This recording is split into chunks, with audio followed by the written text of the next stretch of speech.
I'm done with subscriptions. Streaming, fitness, razors, vitamins. I've got subscriptions for everything in my life. They lock you in, and half the time, I can't figure out how to unsubscribe.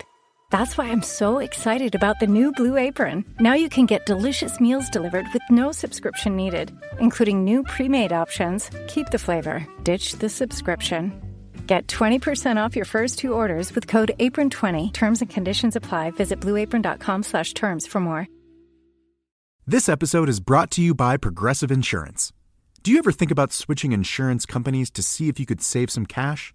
Progressive makes it easy to see if you could save when you bundle your home and auto policies. Try it at Progressive.com. Progressive Casualty Insurance Company and Affiliates. Potential savings will vary. Not available in all states. The kettle's boiled, Vic. Great. Perfect timing. Just a dash of milk for me, please, mate. Here you go. Shall we get started then?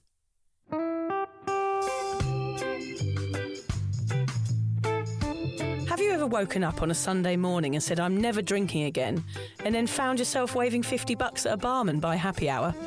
Are you wondering why everyone else can stop at 1 while you head to a dodgy after-party with a weird bloke called Disco Dave?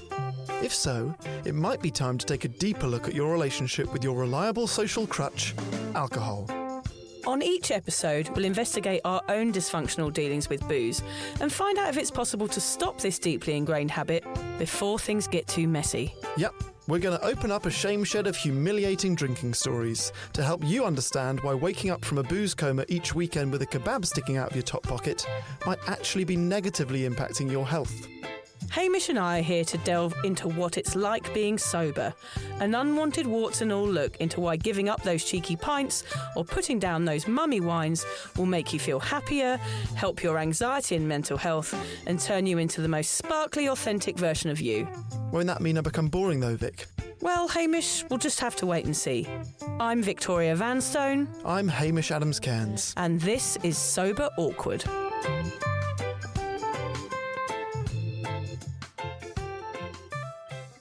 Right, weirdly, I'm in the booth on my own, which feels terribly strange and lonely.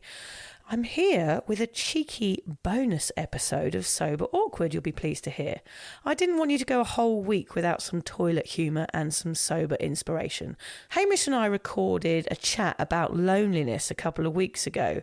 Because it was a topic that came up on my recent Sober Weekender, I thought I'd share it with you before this weekend, in case anyone was dealing with loneliness and wanted some tips on how to feel less isolated in sobriety. I also wanted to tell you a little bit about what's coming up in Series 6 that starts next week. Hamish and I have broken all the rules and decided to get some guests on. Woohoo! We are starting top notch, of course. What would you expect? With Fatboy Slim. We can't wait to share that one with you. And we have some other incredible guests booked in.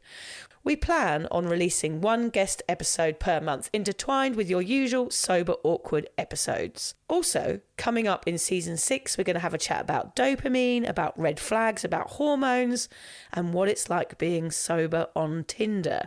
We might have a special guest that you know for that one, but I'm not going to give too much away.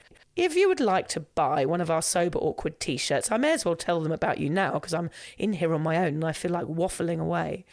You can go to our website, which is soberawkward.com, and you'll find the shop. Buying a t-shirt on there or a packet of tea, or indeed joining Patreon, are 3 great ways for you to support us and help us share the message that sobriety isn't just cool, it will actually be the best thing you ever do for yourself. Hamish and I do work so hard, and with your support we can keep this going. So show us some love and buy us a monthly cup of tea. Now that's enough of awkward, weird begging. I just wanted to share this episode today because loneliness is something that I have suffered from in sobriety. And last weekend I spent some time with other amazing sober women. We went camping and laughed and shared all of our experiences. But the problem of feeling isolated came up. And it is an odd one because a lot of people feel it. It can actually be the reason why people give up on sober life, which is a shame. So me and Hamish had a little bit of a chat about it. I hope this episode helps you that are struggling look beyond the icky bit and get you back out there and owning your sobriety. Thanks for listening, everybody. I'm sorry it's just me. I feel weird in here in Freddie's room on my own. I hope you enjoy the episode and tune in to Series 6 starting next Monday. Bye.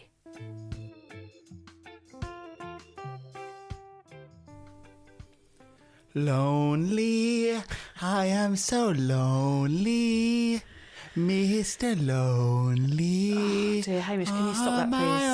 Hamish. Oh dear. Not good? Have you ever had... I thought you was like a drama kid. You're supposed to have a good singing voice. No, I never did musicals. Why are you singing that song, Hamish?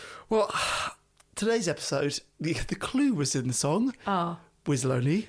Yes. Mr. Lonely. Oh, it's Loneliness. Mr. Lonely. Okay, I get it. So, what did you do this weekend? Okay, Leading question. Yeah, I wasn't lonely actually Damn. this weekend. Okay, yeah, I failed. Actually, this is the reason why I wanted to talk about this topic today, which is loneliness in sobriety. Because sometimes I do get lonely, Hamish, but this weekend I went out and had lunch with some sober women. I always come away feeling really good after hanging out with sober people because I realise I don't have to explain myself when I'm with sober people. Most social interactions used to happen at the pub, and now that we don't go out as much, neither of us are getting the same amount of contact that we used to. And well, like a lot of sober people, we stay in more than ever. I would say that I sell in more than ever, not only because I'm sober, but because I'm a new dad. Yeah. Because I'm actually really never alone at all. Yeah, there's something to be said for that as well. Yeah. But yeah, if loneliness is being alone, I think we'll cover this later, but I'm literally never alone, except for my drive to and from work. Yes, which is probably your favourite time of my day. favourite time. Yeah. I do quite enjoy it.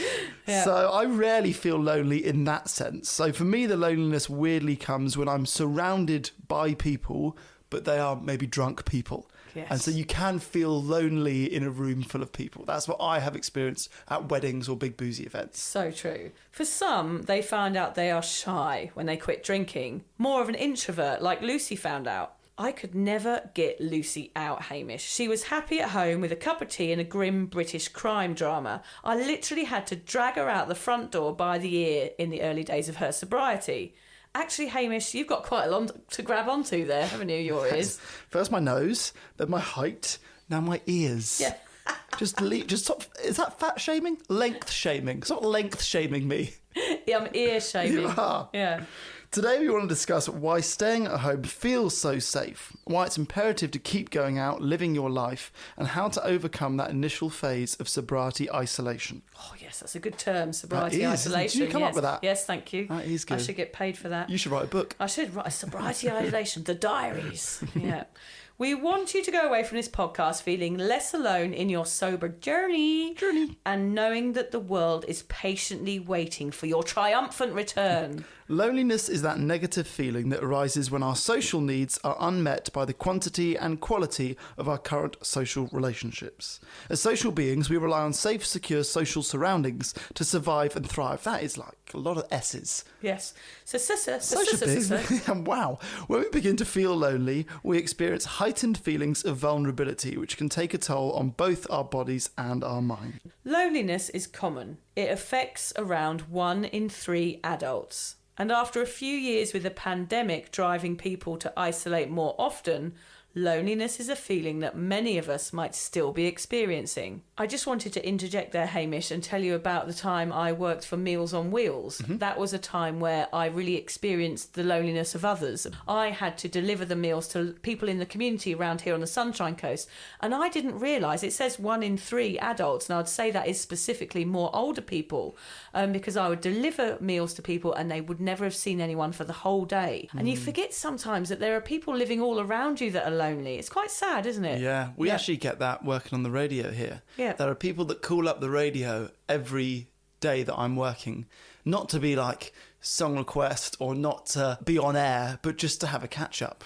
Oh, that's so Yeah, sweet. same people every time. Just, what are you up to? Oh, I'm doing this. It's raining at my house. And just have a chat for a while. Yeah. I think weirdly, I think that's sort of one of the nice things about radio. Having voices in the house all the time. People get to know the presenters and feel like they're friends and feel like they're less alone. And that's something that we get with the podcast, actually, is that often that our messages say, your podcast makes me feel less alone in our sobriety, which is great, isn't it? To know that you can go for a walk or sit in a room or not go out if you don't want to, and have us there to support you and to be there even if we're not physically there. Yeah, that's quite nice. Yeah, a lot of people don't have a lot of sober friends, so I guess we can just be the sober. We can be your friends. The sober friends. Yeah. We're happy to be your sober friends. Yeah. Loneliness happens in sobriety because you change. You want different things from a social experience, and you worry about people's reactions to your newfound sobriety. And so you stay in and hide like a hermit, get lonely, and possibly begin to feel depressed. I consider myself an extrovert and confident, but now often find myself preferring a night in over a noisy party. I try and come up with an excuse if we can get invited to a dinner party that starts, that's right, starts at 8 p.m. Am I just getting old though? Is this what parenthood looks like? I think so. Those 8 o'clock starts, like people say, oh yeah, come round for dinner. We'll start the barbecue at about 8. Yeah, and my no mum's food the till same. 9. Lucia yesterday, Hamish was over for dinner. She's like, what time were you eating? I was like, we're going to eat at 5. And she folded her arms. No, it was 4:45. It was 4:45. She's like, this is too early. She can't cope. See, when we invite people over for dinner, so get there at 6, the food's already on the table. Yeah. And then it takes about half an hour, and then usually we bathe Sunny, and like one of us disappearing to the bathroom is quite a clear piss off. It's the sign. It is, isn't it? Yeah. In, out. We've had your company, now you're off. My mum used to put the clocks forward. Oh, So, we'd go sit in like the living room after dinner, and the clock would be half an hour forward. And we're like, oh my God, is that the time? And I'll leave. It's good. That is a good tip. She now has a cushion. So I think my brother and wife got her a cushion, which is on the sofa where people would sit, that says, please leave by 9. Love it. I need one of those. It is partly about getting old, I think, and partly being more introvert in sobriety, and partly just no longer knowing how to socialise. I think that's huge. For me, it was the last one that was the clincher. There is a saying I love, which is, the kettle doesn't boil unless you turn it on. And I'm often reminded of this in sobriety. I've noticed that I don't get invited to many events anymore, especially boozy parties. This is for many reasons. Some people might think I'm boring or judging them, or just because they don't like me, which is fair enough. I don't mind that. So now we have to switch the kettle on. I have to switch it on by myself and create a social life that suits me. Does that make sense?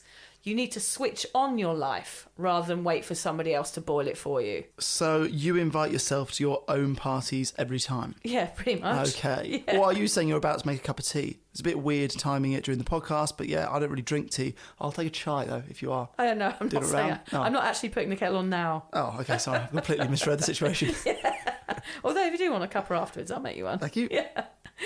It means in sobriety you must work out new ways to socialise that make you happy, not trigger you and make you less anxious. And this can be really hard, which is why lots of people stay at home. You have to reframe socialising in order to not be lonely. You touched on a few reasons there, Hamish, when you were talking, but why do you feel lonely sometimes? As I said, I'm never alone, and I'm always busy with Liz and with Sunny, which I love. So I'm not lonely in that respect, but I guess I am lonely sometimes in my sobriety. The way I described it, I think I said this on the podcast, is when I'm at an event where everyone is drunk, there's a very specific moment in the night where I feel as if everyone has boarded a train to a place that I can't get to. They're all in the same headspace, and I can't get there whatever I try and do.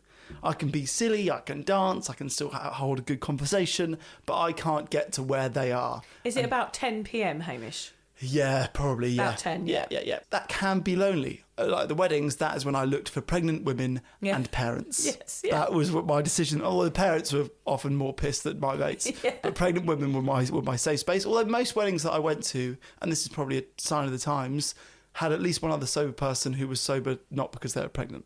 Yes, so there always seems to be one other. So you can search out a sober buddy sometimes in those situations. Yeah. I've lived in Australia for 5 years, and I've always slightly struggled with connecting with Australian men. And I don't know why that is. It might be something to do with me. It might be the fact I haven't met particular ones that are my type of people. And this is a stereotype, but there's a big drinking culture here. That is a way that people bond.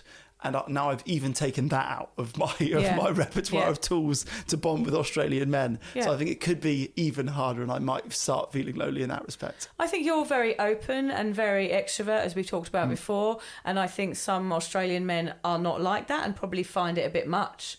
Like John's quite similar to you, very outgoing, and he finds the same issue. He finds it quite hard to connect with people. I think part of it is because we're expats and the people here are already established. They've got their mates from school, they've got their mates that they hung out with, so they don't need new mates often. And it is quite hard to establish yourself within a community over here for any expat living in any other country. And you do end up looking for people from your own country eventually, which is strange. I do find having a connection over home, over England with people, it starts off a good bond with someone.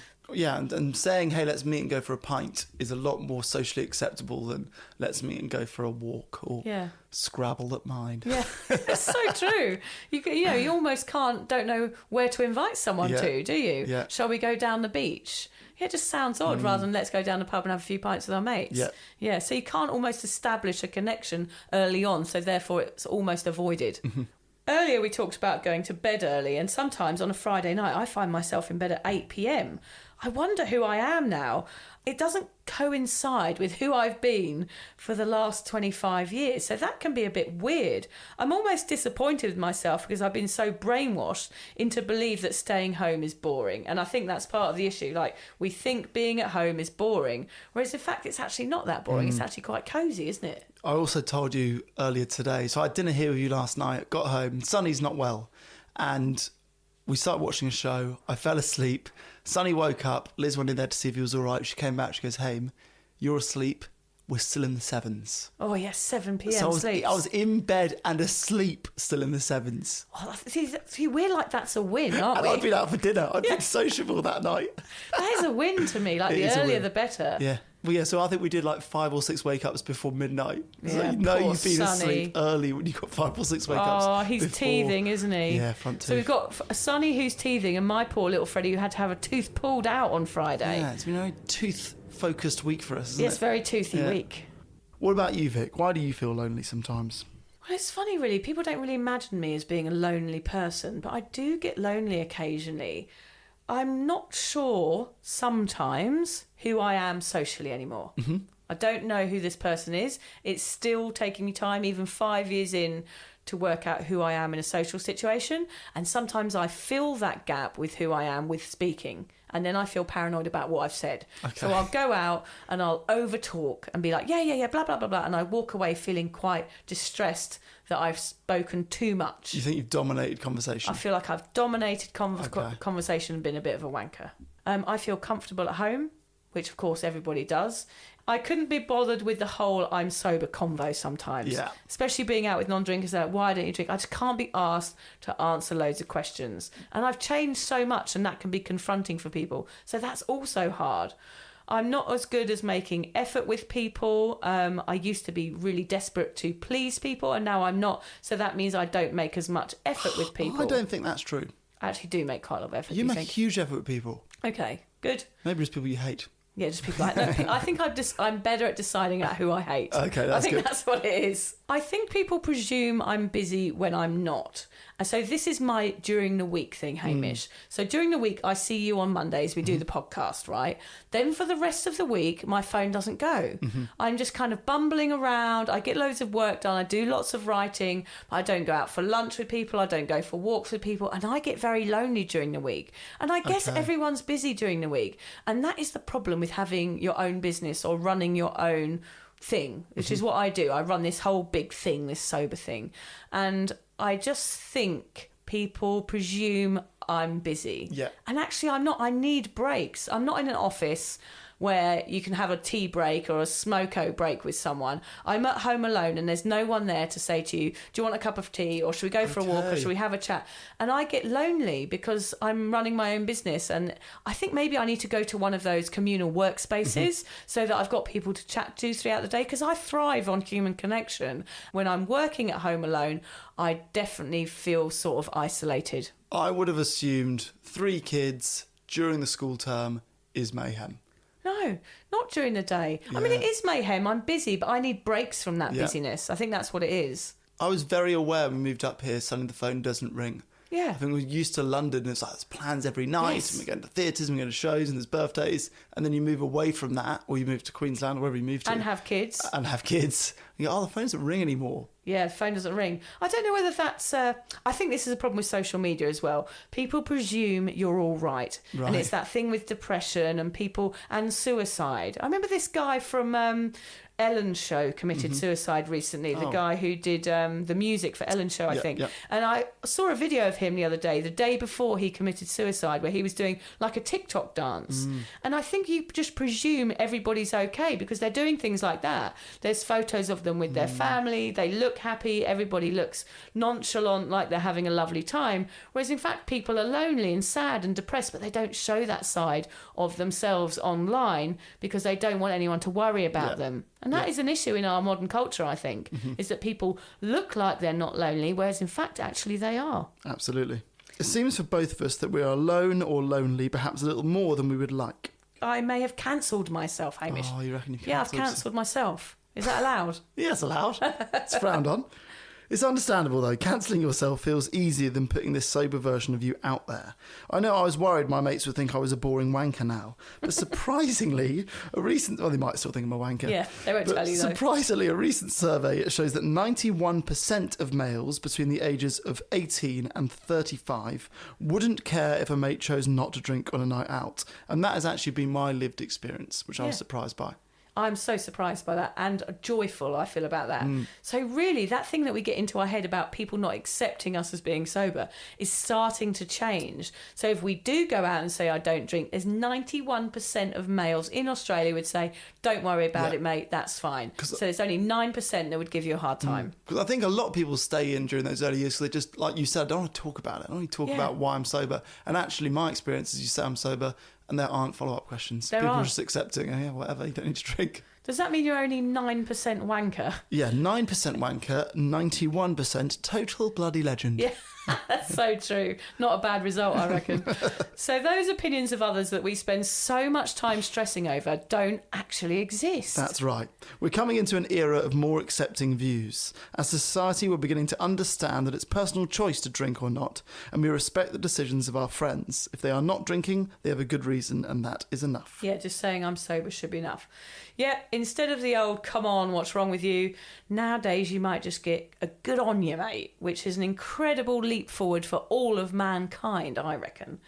So staying home because you are worried about what others might think of you is not actually real, we've discovered. Also, if they do care and have a go at you about it, they're more than 9% wanker and you don't need them in your life. Fair enough. Yeah. What are some of the other reasons sober people stay home more? Scared of relapse is obviously quite an easy one, although what we've both found is that you stay at home because you're scared of relapsing, but then you stay at home too much, your life becomes boring. Alcohol is not boring, so I'll drink. Yeah, and that is such true. A dangerous mindset. Such a dangerous mindset. Yep, staying at home, especially isolation, especially the pandemic, that's a perfect example. People stayed at home, got bored and started drinking and came out the other end with a huge drinking issue. Absolutely. So staying at home is a catalyst to drinking sometimes, I think. Too far out of the comfort zone going out. Well, we've had that whole episode on the comfort zone, haven't we? It is hard going out in early sobriety, but I think you've got to do it, haven't you? Going out also means dancing quite often, and dancing sober is a challenge. Yes. Yes, you're slightly more self-aware. Yeah, the old robot doesn't come out as often, does it? No. The silly dancing, like the rowing, that was one, sitting on the floor doing the row. Oh, yeah, good. Oops, upside your head. Say, oops, upside your head. Do you know that dance? It's not a great one. The nutbush. Do you do the nutbush? What dances do you know, Hamish? I know the robot. That was my signature dance move when I was a mascot. Okay, yeah. Never could do the worm. Would have liked to. Vinny the Viking, the Yorkshire mascot, could do the worm. Oh, so you did the worm. Yeah, that's always a good one. I couldn't do it. Couldn't do the worm. Nah, I used to try the worm, and every Sunday morning I would go out, have a blackout, and then in the morning I would always have a cut on my chin. Yeah. And my mates would be like, you were trying the swan dive again. Yeah. You can't do it. Just accept you can't do it. And I would literally just be throwing myself onto the dance floor and cutting my chin wide open. Yeah. No, my dance moves are usually, my bottom half is basically jogging on the spot. Okay, yeah. And my top half's doing whatever he wants. So my step count's good when I dance. Yeah. What Hamish and I did was do the sober dancing in the dark to get over the fear. Good one. Yeah, I good highly one. recommend that as a first stepping stone. Yeah, for sure. And even like one of those silent discos. So good. Stunted conversations I've put there. I added that one because when you're out and you're first sober, you almost don't know what to say anymore. Yeah. It is really weird, isn't it? So you're kind of like stumbling over your words, really conscious of what you're saying, probably over talking like I do, and you avoid going out because you just can't be bothered to feel anxious about what you're going to say. Well, because when we were drinking, our perception was that we were brilliant conversationalists, always had the fun topics, bouncing off people, quick, witty replies. Yeah. And you probably still have all of those in you, just without the alcohol, because you probably weren't as good as you thought you were when you were drunk. I think we need to go out, Hamish, and go out with some really drunk people and record some of the conversations they're having, nice. Just to see what it's like, to see if it is as witty and as funny as we remember it being, because I don't think it will be. Yeah. It'll just be a lot of slurring, won't it? And dribbling. Yeah. The next one you've written here is one that I still haven't got over, which is the awkward bill paying. Of course, People stay inside because they don't want to have the conversation when the bill comes, and you don't want to be the person that goes, well, I drank water, not the bottles of vodka and the cocktails, so can you divide it? And I still haven't got over it, so I just now pay my share, which is other people's. I pay for other people's cocktails, is basically what's going on. So you're going out and paying for other people's drinks just because you're sober. Alcoholic drinks. Yes. That I is so thought I annoying. had paid for my last alcoholic drink. I have bought loads of alcoholic drinks since going sober, but I've just not drunk any of them. That's so funny. It's like, we shouldn't, as sober people, be going out and paying for other people's booze. Yeah, I do it all the time. All the time. It's just easier just to put the money on the table and go, here you go, but then never go and see those people again. Why? Because why? It's not. No one would think I was a prick if I said, by the way, guys, I didn't drink the wine. Here's my share. Like, no one's going to remember that the next day or the next time they go out. But it's bloody hard to say it. It is I'd rather bloody just hard shut to up say and it. pay my share. Exactly, and that's why people don't go out. Yeah. It's because they don't want to have that awkward conversation. Whereas if someone said that to me, like, sorry, I'm sober, I don't want to pay for the expensive wine that you've ordered, I'd be like, fair enough, mate. Yeah. Work out what you've paid. But I think we have these conscious minds that go round and round these events before they happen, and we talk ourselves into not going out. That's what we're doing. Earlier, bedtimes we've talked about. What's the next one, Hame? Nothing to prove anymore. Yes. What do you mean by that one? I meant by, like, when I used to go out, I used to want to prove to people what a brilliant partier I was, what a brilliant person. Oh, look at me. I can drink more than anyone else. I can dance better. I can stay out longer. I give a fuck what people think about me. Whereas now I've got nothing to prove. So if someone I really liked or fancied, for example, before I was married, I would go out to go and impress that person. But now I haven't got anyone to impress or show off to. I don't really care what people think about me, so there's no need for me to go out. I don't need to go out and act in a stupid way and make people laugh, because I don't give a shit whether they like me or not. So I am the other side of that coin. I understand that you don't need to go out because you don't need to prove yourself. I like to go out because I'm trying to prove that sobriety is not boring. Yes, and I love that you do that, because, like, that means you're a brilliant advocate for non-drinkers, because you're like, look, here I am, I still do everything that I've always done, but I don't drink, and that is brilliant. But I think further along the line, if we were to speak in a year, you'd be like, nah, I can't be asked for that anymore. Exhausted of that. Yeah, too tired. Who cares? I am not the leader of sober people. I don't need to wear You this actually out. are, though. That's the thing you don't realise. You're like the Pied Piper of the sober world. Of course, we don't like being around drunk people too much. No. So you're obviously going to avoid going out if you are triggered by drunk people, or you just can't bear that horrible booze breath in your face anymore. It's a good point. We always say there are no downsides to sobriety. There is one downside to sobriety, which is when you're drunk people aren't annoying. Yes. When you're sober, they are. Very annoying. That is the one downside of sobriety. I'm sorry if I had to reveal it on the podcast. Oh, especially when they start repeating the story again and again. The old stories that you've heard a million times. Oh, God, not this Or just again. slightly too close to your face. Too You're close. wearing a bit of spittle. Oh. Yeah. That happens. The old foam in the corners of the mouth. Yeah, that. You're like, mate, and you can't help.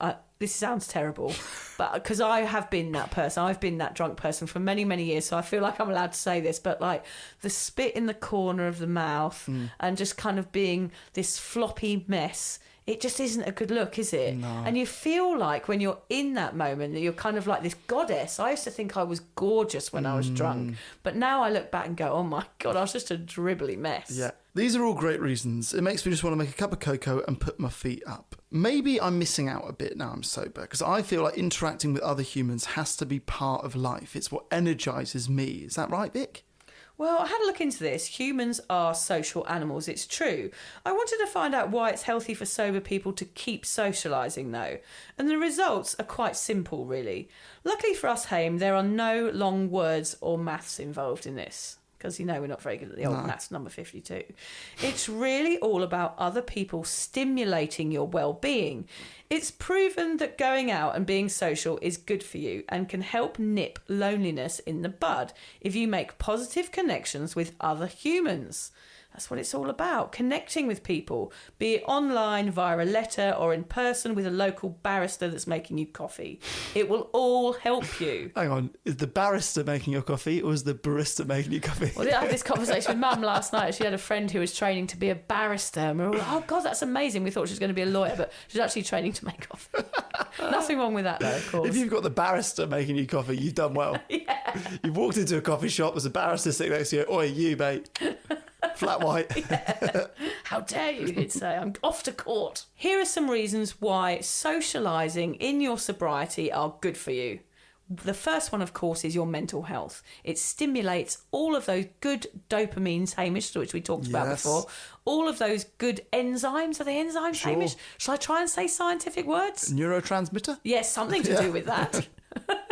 It flickers all of those things. Things. We're like, things is always our word. It's always our word. The things that are going on in your thingy. Yeah, the your things in thingy your up brain, there. they go wild. It also gives you a sense of purpose. I think a lot of people lose their purpose in their sobriety. They think they're the party girl, they lose their sense of identity, Sure. and then they struggle. It also helps ward off degenerative disease such as dementia and Alzheimer's. Is that right? Socialising can put it off. Yep, it puts it off. Because it's stimulating your brain. I actually found out something really interesting this weekend, Hamish, that I think we can do a whole podcast on, is alcohol and dementia. I met a lady who works in palliative care, and she had someone there who had alcohol-induced dementia that was terminal. Yeah. So she was an over-drinker, and it had caused this disease, and she was going to die from it. And she was young, wasn't she? And she was really young, like in her 50s. Yeah, terrible. So I think we'll definitely do an episode about dementia and alcohol, because it seems to be something that is more common than I realised. I had no idea they were linked. No. Connection brings confidence. Well, I definitely have experienced that myself. The more I go out, the more confident I feel. And it's like that Lego wall that we've talked about before. Each brick adds to my confidence, and I end up with this massive wall to the point where I now go into social situations when I'm not feeling lonely and isolated and think, I'm just going to fucking own this. And like, here I am. I might overtalk because I'm a bit overexcited, but that confidence is something that everybody will take time to build in your sobriety. And once you get it, it is bloody brilliant. I hope that brick metaphor works for people. I think about that all the time. It's such a good one. Every time I go out sober, I feel like it's building this wall of confidence. I can do it. I've done it again. I've done it again. I've done it again. And just feel like I'm improving as a human. Yeah. It might be just going over people's heads, that, but it really works for me. Lucy used to describe it as a blank canvas for her. Her social life was this blank canvas, and it was up to her to paint the picture. Nice. So she used all different colours every time she went out, and by the end of a few months, she had an amazing array of colours on her canvas. Good. And she could choose then what she wanted to take away from it. She tried everything. She tried different social situations, and she eventually found ones that worked. She's got a more artistic brain than me. I'm building a wall. Yeah, you're more of a builder. And she's got a beautiful artistic creation. Yeah. I'm just slapping cowpats against a wall. I'm like, oh, the more cowpats I slap against the wall, the more confident I feel. Strong, healthy relationships lead to a strong, healthy life. Basically, good food, good habits, and good friends contribute to a wholesome, long life. How good is that? Yeah, that is good. Loneliness can lead to all sorts of health problems, actually. Increased blood pressure, cholesterol, and risk of developing cardiovascular disease, plus reduced brain function, which of course leads to dementia. These are all long-term side effects of loneliness. Research also indicates that loneliness takes a toll on our mental health. So what we're saying here, Hamish, is that even though staying at home might feel safe and cosy, it could lead you to feeling very lonely, and this loneliness is risky to your mental health and your sobriety. Isolation is listed as the number one reason for relapse by many individuals in early recovery. And that's exactly why I was worried about Lucy in the early days, of course, because she stayed in so much. I was like, Lucy, you need to get out there. People new to sobriety often find lots of times on their hands. When one is bored or feeling isolated, they're left with themselves. And as they say, an addict alone is in bad company. You might convince yourself in that situation that a drink is okay and it's the only answer to your solitary boredom. Hamish, what techniques do you use to eliminate loneliness? How do you boil your proverbial kettle? We keep coming back to the kettle, don't we? Yes, because I just love that saying. It's like, you've got to do it yourself. Yeah. Like, you've got to switch it on. People often say to me, oh, we need a social event happening in Brisbane or we need one in Sydney. Like, people from Brisbane and Sydney, they want me to organise it for them. I'm saying, you've got to turn your kettle on. I can't organise everything. You've got to be in Sydney and you've got to be the one that organises your own social events. Yeah. If people are scared to do it. They don't want to be the one sitting in a cafe on their Todd when nobody turns up, which I've done many times. Yeah, I do it all the time. Okay, well, it might seem like a simple answer, but I just keep going to things. Yeah, Even if I'm not sure if I would necessarily enjoy going to a specific event, which would be full of drinkers or booze, I try and treat it like an experiment. So I go there, I'm like, right, how am I going to handle it? Will I enjoy it? What different sides of people will I see? Okay. I see it as like a good challenge. Yes. Specifically if you're going to one that you don't think you'll enjoy. Yeah. I don't really want to go. I know what it's going to be like. But then it's a good challenge. Well, can I do this sober? Because I would have just got drunk and then definitely enjoyed it. Yeah. So it's like, okay, cool. Let's take a step back and treat it as like a challenge. So you can sit at home, like watching TV all day, or you can sit there and go, right, I'm going to set myself a challenge or a series of challenges that I'm going to do in my sobriety. The first one being is getting a bloody hell out of this house, getting off the couch and doing something that puts me out of my comfort zone and using it as an experiment for the next time you do it, which is exactly what you said there. Good and one, I think Hamish. the more that you do that, the better you get at leaving a party at a time that suits you. Yeah.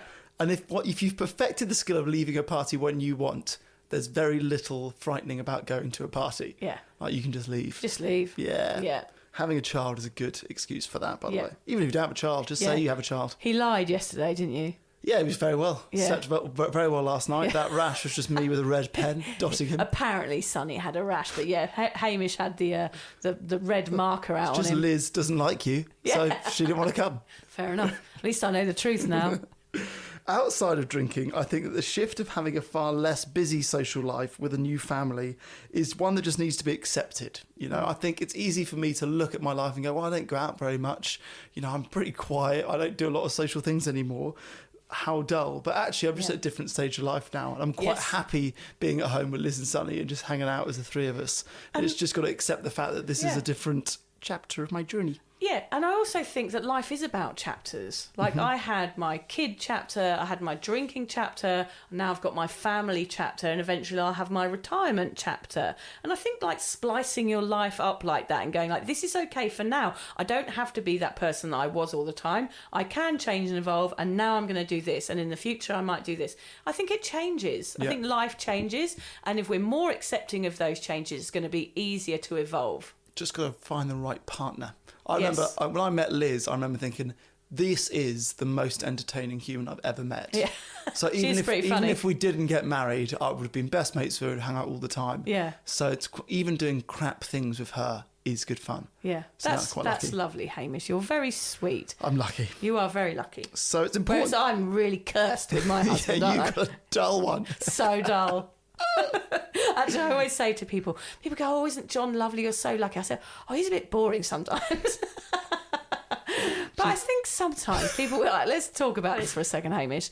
In relationships, I think sometimes people want everything, don't they? Right. They want the full package. They want good looks. They have a big long list of all the things that they want to tick off. And I think sometimes it's not about those things. Like John, he doesn't laugh at my jokes, for example. Okay. He doesn't think I'm funny. Like sometimes I'm crying with laughter at an Instagram video of a dog and I show it to him and he doesn't get it. Yeah. He just doesn't understand it. I'm laughing at things on TV. I'm like, John, look at this. This is hilarious. He does not get it. But that doesn't matter. Like, it's not about those things sometimes. It's about the fact that he's up at night caring for a sick child or cleaning the dog's bum with a hose or like all of these awful things are what make him a good husband. Yeah. It's not about how good looking he is or how brilliantly funny he is or what a good dancer he is. It's actually about all the other things that are important. It takes a long time to learn that, though, doesn't it? It does. Try saying that to a 16-year-old. Like, Yeah. my boyfriend's a bit dull, my girlfriend's a bit dull, but wow, are they hot, and that's enough. Or you wow, know? is he going to be a good dad? Yeah. It's never, would they clean a dog's bum at 3 a.m? No. But actually they're the important things, like doing the nit combing, or like taking the bins out, or doing the washing up. They're the things that matter. It's not that he doesn't laugh at a dog meme on Instagram. Are they going to do the crap I don't want to do? Yeah. That's basically what I'm hearing you say. Yeah. I'm not lonely because I have a boring husband. That's what we're talking about here. And that's the important lesson for all of you to take home. It's so important to surround yourself with good types of people. Doesn't matter if they're still drinkers or not, as long as drinking isn't the only thing that they do and that fuels their fun. Yeah. And also it doesn't have to be fun all the time, does it? No. Yeah. Simplifying things in sobriety and not thinking about, I've got to have fun all the time. You can actually just relax and be content and accept more simple things. That's a good point. Yeah. Yeah, I think it's important in sobriety to create your own new social world. I know that seems hard and overwhelming at the beginning, but it's actually essential. You've got to turn that kettle on and you've got to get out there and you've got to decide what you enjoy. Whether it's online or in person, I mean, don't go online and make yourself a fake catfish account and pretend to be someone else. I'm not talking about that sort of online. Or an OnlyFans account. Have you got one of those yet, Hamish? No. Oh, that's a shame. I would have logged off. I would have paid. I would have been your first customer. Liz just bought us some fans, and I think the website she got them from was called like Fans Only or like Fans World. I was like, have you accidentally set up an OnlyFans and I'm getting the bill for it? Yeah, it's nothing to do with air conditioning. No. Just in case she suddenly starts making a lot of money. I think sometimes in sobriety it's easy just to focus on yourself and like, how am I feeling about this and what am I going to do and how am I dealing with my sobriety? Whereas in fact going out and meeting people and spending time with people might take the focus out of yourself. I remember that's something I had with my panic attacks when I was younger, was that I was so inside my own brain, and actually getting out there and being amongst people made me focus more on them, which took the anxiety out of me. And I think the same can be said with drinking. Is actually just stimulating yourself with other people's stories instead of thinking of your own is a good way to get out of yourself a little bit. Yeah. I used to make a diary of all of my interactions. I know this sounds weird, but in early sobriety, it was a really good log of the progress I was making. So you write the date and went to the pub with mates and this is how I felt? Yes. Oh, good. Yeah, and actually that ended up being my book, which is it was a log of all of these events and how I got over them and what I did to help myself in those social situations to make sure that I went out and didn't get lonely. It was important. So would you have a certain amount of days that you allowed yourself to stay in before you went out? Or Yeah, you like, absolutely. I'm not going out for 5 days, I need to go? No, I'd absolutely make sure I went out once a week so that I could log each time and go, right, I've done it once, I can do it again. I also had to be okay with staying at home, because you do stay at home a lot in sobriety, and actually just owning that and saying, right, I like staying in and that's okay, as long as you don't do it too often. Yeah. Well, you say you do stay at home a lot in your sobriety. You don't have to. No. But, you can still be as sociable. You just got to be comfortable around drinking drinkers if you're going to be. Yeah, and also you don't go to as many pubs at night. Like a lot of people are out a lot because they go to the pub in the evening, or the hotel as they call them here in Australia, whereas you don't do that a lot. So it's again about finding different experiences to do in the evenings, swapping those negative patterns for something more fulfilling. Why are pubs called hotels here? I don't know, no idea. Been here for years, we've never known. Why is it a hotel? It's not so a hotel. Confusing. It's not a hotel, there's no rooms. No. Being alone in sobriety and being lonely are two very different things, Hamish. So you can feel alone, can't you? Yeah. When you are actually not alone, which is what you said, when you go out and you're in a social situation and you feel lonely because you're the only non-drinker. And that feels hard. So you have to get over that somehow. What do you think? I don't know the magic answer to that. No, it's hard, isn't it? You just have to keep doing it. Just have to keep doing it until you don't feel it anymore. And it is about putting yourself out of that comfort zone. It's scary, but it will feel good eventually. That's what we're here to tell you. We've both done it and we've kept going, and eventually it was all right. Gosh, Hamish, I just love having this chat about loneliness today, because I think everybody out there feels it. We've changed our lives so much, and this whole new world, this sobriety world, feels so different and so overwhelming. We all know that deep down too much loneliness is bad for our health and our sobriety, even though it does feel like the easier option to stay in. It could lead us to feel isolated, or worse, it could lead us into relapse. I think our message on Sober Awkward is often about creating a new life for yourself when you get sober, one that still involves all the stuff you love, just turned down a notch or two and reframed to suit the sober you. I think as our society accepts sober people more activities and venues will open up, giving us more choices about what we do with all that time left on our hands. Sobriety, for sure, is not about staying at home on your own. You can only do that for so long, or Hamish and I will be on the phone to you, won't we, Hame? Oh, wait, where are you going?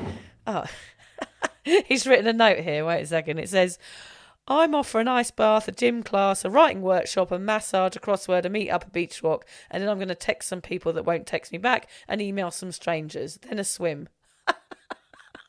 I can't believe he's just written that and run out the door. Anyway, I was planning for a funny exit with him, but he's gone. Hamish, come back.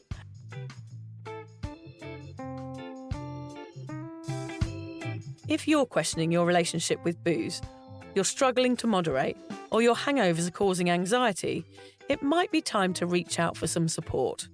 Yeah, just talk to a mate about how you're feeling, contact a local doctor, find an AA or sobriety group. Vic's got one. Yeah, just head to www.cuppa.community. Remember, if you're questioning yourself, it might be time to seek support. Even though this journey can be awkward, it is definitely worth it. And if you've enjoyed the Sober Awkward podcast, don't forget to review it, rate it, and share it with your mates. Do they have to share it with their mates? Yeah, of course they do. I'm not doing this for nothing, Hamish. Bloody hell. How do they share it? I don't know, just write it on the document.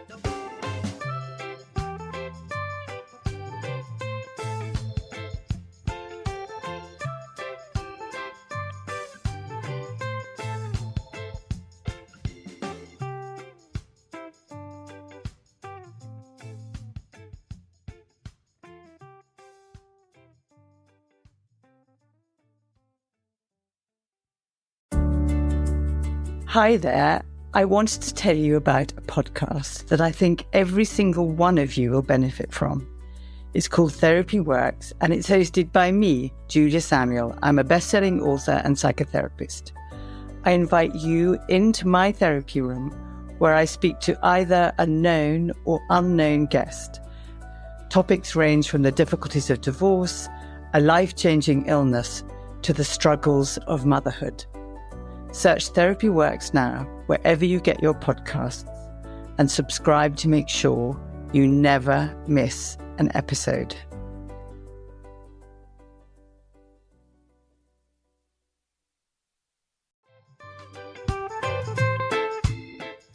Vic, so do you fancy coming on a sober holiday? Don't worry, we're not talking about some corporate wellness retreat with cucumber water and enforced eye contact.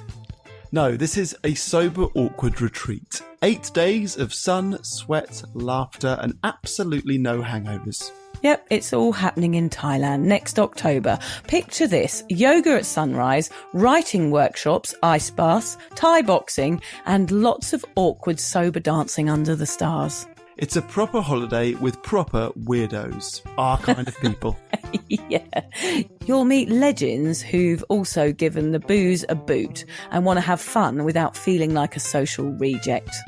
Come solo or grab a mate. Bring your awkward, bring your sun cream. No pressure, no judgment, just a big, warm, sober hug in paradise.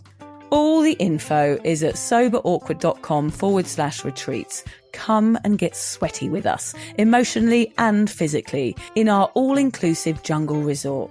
You'll start out as 15 strangers and leave with 15 new sober mates. I'm not sure I want 15 new sober mates, actually, particularly sober ones. Yeah. Oh, well, you're not invited then.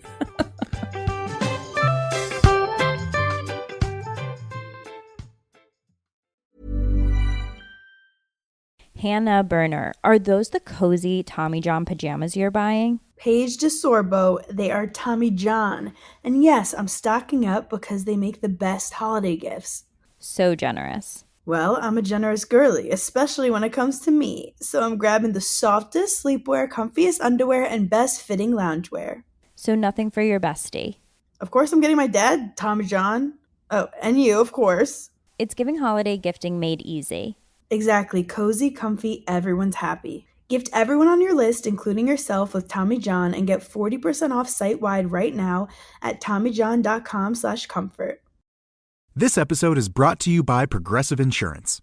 Do you ever think about switching insurance companies to see if you could save some cash? Progressive makes it easy to see if you could save when you bundle your home and auto policies. Try it at Progressive.com. Progressive Casualty Insurance Company and Affiliates. Potential savings will vary, not available in all states.